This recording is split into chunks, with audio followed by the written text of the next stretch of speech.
What the heck is glamping? Have you heard this trendy term but have no clue what it really means? In this episode, I'll teach you all about what glamping is, the best places to go glamping, and how to glamp on a budget. Hello, and welcome to the Outdoorsy Diva podcast. I'm your host, Lauren, the Outdoorsy Diva. Thanks for joining.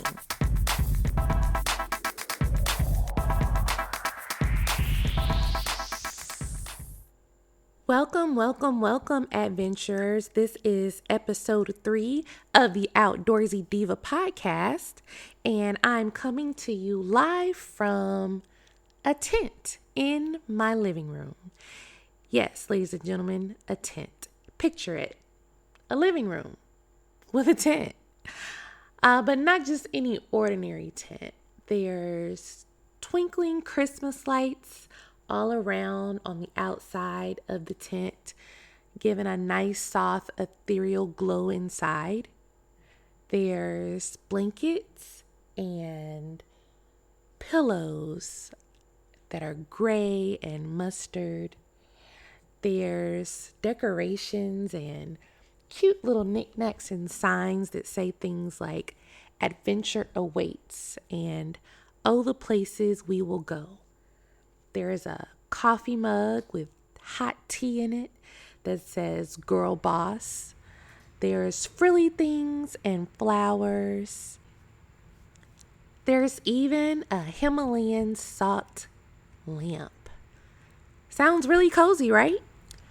So, this is just a taste of what glamping really is. So, the very definition of glamping is glamorous camping. So that means you have all the good things that come with camping without the roughing it.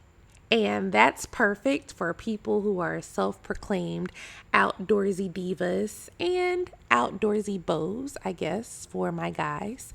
But it's comfort. It's what makes you happy. It's what makes you feel at home. It's what makes it personalized. Some of those things are the critical elements to glamping, at least for me anyway. Now, there are those purists, if you will, who would say, oh, glamping is not real camping. It's lazy. It's the easy way out. It's the chicken way out. And to those folks, I say, you're absolutely right. It totally is. And sorry, not sorry. Not sorry at all. And when I tell you about some of the types of glamping that I've been able to do, you won't be sorry either. So what are those crucial elements that constitute glamping? I actually wrote an article about this that was published on Huffington Post Travel on last year about this very thing. So to me, first of all, your accommodations have some type of structure and floors. It's not like just a tent and it's not dirt. Like it has wood floors or it's covered in rugs or blankets, but it's usually something that's a glamping tent, like the safari style tents, or it could be a yurt, it could be a cabin even. But if you don't have any floors, I'm sorry, it's not glamping. It might be fancy camping, but it's not glamping. Another major component is your bedding. If you're not sleeping in comfort, then it's definitely not glamping. That is paramount. A cot just won't do, at least not for me anyway. If I'm glamping, my expectation is to have a mattress. You might get away with an air mattress. I've glamped at some places that's what they use, but it was still set up like a bed and you really didn't notice that it wasn't a real mattress. But you need decorative pillows, sheets, blankets. The bedding that they had at Conestoga Ranch up in Utah, where I went glamping with my son 2 summers ago, was divine. I loved our bedding. We had a goose down comforter and an Aztec print blanket. It was perfect. Next, it's climate controlled. And what I mean by that is you have air conditioning for climates where it's hot and heat for climates where it's cold. But you should not be in a hot sweat box if you're glamping. That defeats the whole entire purpose. When we glamped in Utah, we actually had electric fur blankets. They were faux fur, so PETA, don't come get me. But that was such an element of luxury because you have those colder nights. And in the daytime, they didn't need air conditioning because it's just naturally cooler. But we could vent our safari tent and they did have fans for us. But there's other glamping places like the glamping cabins that we stayed in Texas Hill Country. It actually had an air conditioning unit and a ceiling fan, and it's Texas, so that was not negotiable. It absolutely had to have air conditioning. So the whole purpose of glamping is comfort, and if you don't have comfort, not glamping. And then, of course, there's the whole ambiance. Whether it's soft lights, Christmas lights, lanterns, lamps, like a Himalayan salt lamp, but just some type of ambiance to give it kind of that ethereal feel.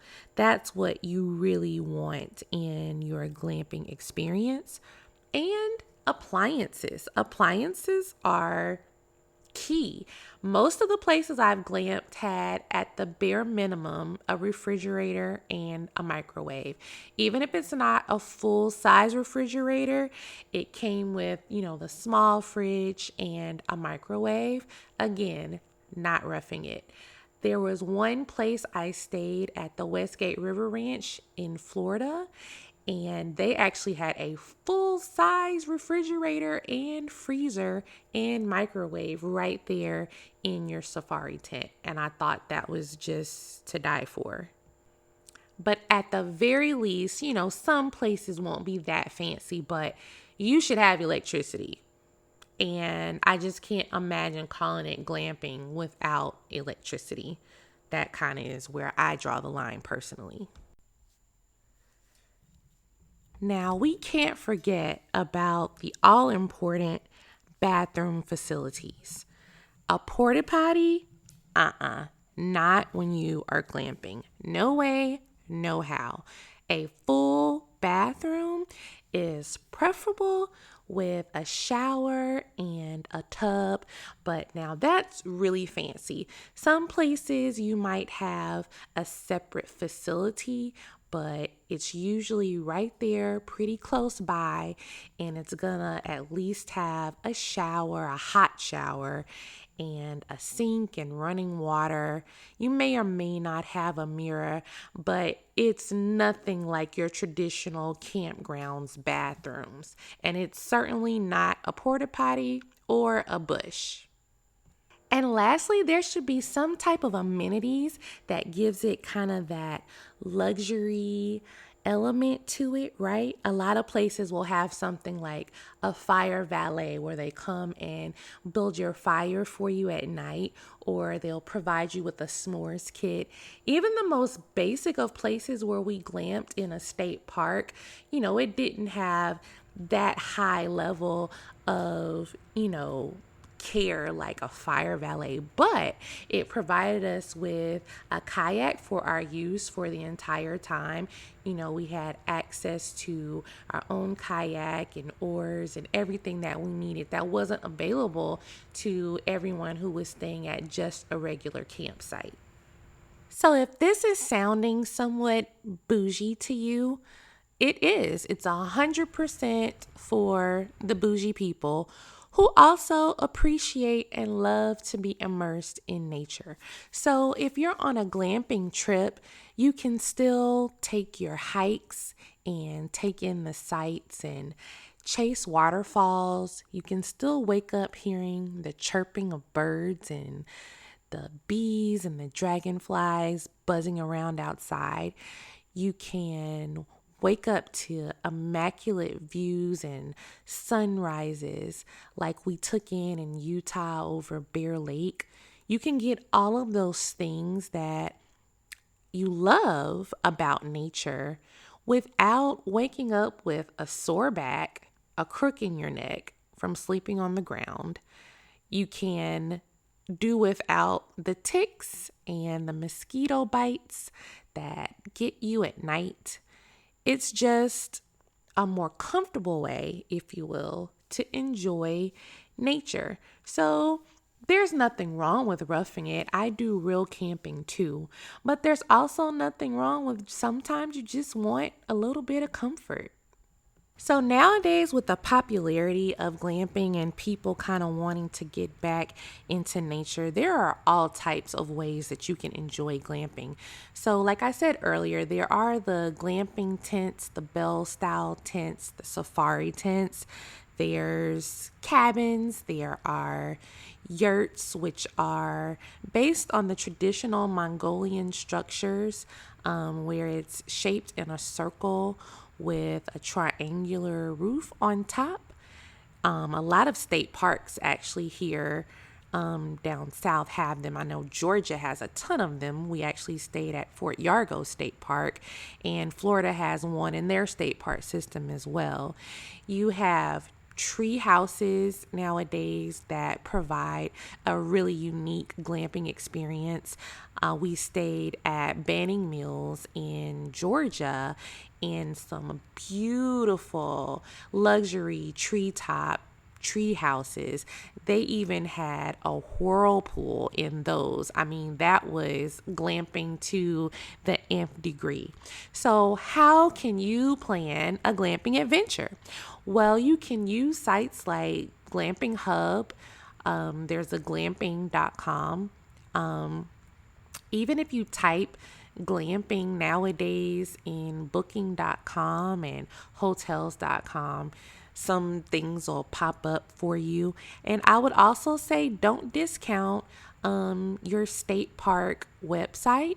They may have some cabins or yurts available to you. Some of them are even trying to have glamping tents of their own. So those are all viable options. It just depends on the level of glamping that you're looking for. And you can always bring elements with you to kind of give you that glamping feel. So, what if you're on a bit of a budget? Well, you can incorporate some elements of glamping on your regular camping trip by just bringing some of the items that I mentioned. So bring blankets and nice, comfy, fluffy pillows. Bring things that make you comfortable and that make you happy. Have flowers or some type of decorations. Have lanterns. Christmas lights are always the perfect way to kind of bring that little bit of glitz, and it mimics the stars, so it just gives you that dreamy feel. So you can bring those elements with you. You can have fancy s'mores. So instead of just your regular old s'mores, my son and I like to get like fancy chocolate, like the Ghirardelli chocolate or cookies and cream, something that's a little more exotic. And they even have marshmallows that are flavored. So you can just create all kinds of concoctions. You can bring a bottle of wine with you, or even prepare some type of cocktail pouches and pack them in your cooler. So you can always add a little bit of glam to your camping. And while it may not have all the amenities that I listed above, it'll certainly feel a step above regular camping. And you can do what my crazy self did and set you up a nice little pretend indoor glamping experience right inside your own home. So when I gave you that whole visual of where I'm sitting right now, I'm literally really sitting in a tent in my living room. That was 100% the whole truth. And I'm sure you're asking yourself, why? why, Lauren, why are you in a tent in your living room? Well, there was a really valid reason. I swear I'm not crazy. So Disney is having a contest for an ultimate glamping experience where you'll get to experience glamping inside the world of Avatar, Pandora, and Animal Kingdom. That's the new land that opened up last spring at Disney World, Animal Kingdom. And let me tell you, if you haven't been, you're totally missing out. And it is such a great imitation, if you remember from the Avatar movie, of just how beautiful Pandora is, because you have the sights with the bioluminescent elements and there's waterfalls and running water everywhere. So just to imagine them setting up a glamping experience immersed in that environment and in that world would be out of this world. Like, I can't even imagine, because Disney does everything on such a high scale of, they have to make it uber luxury. It's going to be uber fancy. So this would be an experience of a lifetime. So for the contest, you had to submit a video. So that was me trying to be original, trying to stand out and be a little different. I decided to set up kind of a mock glamping experience right here in my living room. So fingers crossed, let's hope I at least make it as a finalist for an interview. That would be absolutely awesome and amazing. And I will keep you posted on how that goes. Trust and believe, if they pick me, that will be the scream heard around the world, and you and everyone else will know. And who knows, maybe I'll be able to do a podcast right there on site, be able to record some stuff for you while I'm there and let you hear the sights that I'm going to see, so you can kind of be there with me virtually. So that's all we have today for episode 3. I hope that now you feel way more educated on what glamping is and that you're ready to embrace it, to get out there. I've removed all of the excuses for all of you who say, I can't go camping because I don't like the outdoors. Well, I've taken all that away. You can have your comfort and your nature too. So it's only the great outdoors, people. What are you afraid of? Get all of the links mentioned in episode 3 on outdoorsydiva.com/podcast, and you can also check the show notes.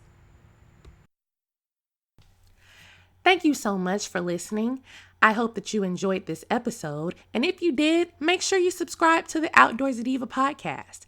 Be sure to check out Misadventures of an Outdoorsy Diva blog on outdoorsydiva.com. You can also keep up with me and my adventures, so check out all of my social channels.